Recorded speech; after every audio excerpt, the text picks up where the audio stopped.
Camera face చేయడానికి నర్వస్‌గా feel అవుతున్నారా? నేను కూడా అంతే.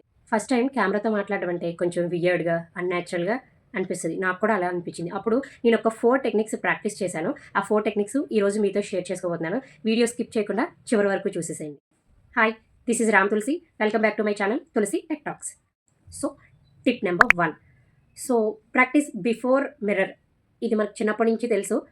మనం ఏదైనా స్పీచ్ ఇవ్వాలంటే మిర్రర్ ముందు ప్రాక్టీస్ చేయమని మనకు చెప్తానే ఉంటారు. సో, అదే విధంగా ఇక్కడ మీరు చెప్పాలనుకున్న దాన్ని అద్దం ముందు ఆర్ మీ మొబైల్‌లో సెల్ఫీ కెమెరా ఆన్ చేసుకొని ప్రాక్టీస్ చేయండి. నెంబర్ 2, మీరు చెప్పాలనుకుంటున్న స్క్రిప్ట్‌ని వర్డ్ టు వర్డ్ ఒక పారాగ్రాఫ్ కింద కాకుండా బుల్లెట్ పాయింట్ లాగా నోట్ చేసుకుంటే మీరు చెప్పాలనుకున్న పాయింట్ ఈజీగా గుర్తుంటుంది. ఈ ట్రిక్ ఒకటి. 3, స్టార్ట్ స్మాల్. ఫస్ట్ షార్ట్స్‌తో స్టార్ట్ చేయండి. షార్ట్స్ చేయడం స్టార్ట్ చేసుకుంటే లాంగ్ ఫార్మ్ ఆఫ్ వీడియోస్ చేయడానికి మనకి కాన్ఫిడెన్స్ బిల్డ్ అవుతుంది. నెంబర్ 4, కొంచెం క్రేజీగా అనిపిస్తది. బట్ వర్క్ అవుతది. మీరు కెమెరాని కెమెరా అనుకోవద్దు. మీ ఫ్రెండ్ అనుకోండి ఆర్ మీ పెట్ అనుకోండి. మీ పెట్ గాని, మీ ఫ్రెండ్ గాని అనుకోని మాట్లాడడం వల్ల మీకు ఆ నర్వస్‌నెస్ అనేది ఉండదనమాట. సో, ఈ 4 టిప్స్ ఫాలో చేసి మీకెలా అనిపించిందో కింద నాకు కామెంట్ సెక్షన్‌లో తెలియజేయండి. అండ్ నా ఛానల్‌ని సబ్స్క్రైబ్ చేయండి, లైక్ చేయండి, షేర్ చేయండి, కామెంట్ చేయండి. Thank you.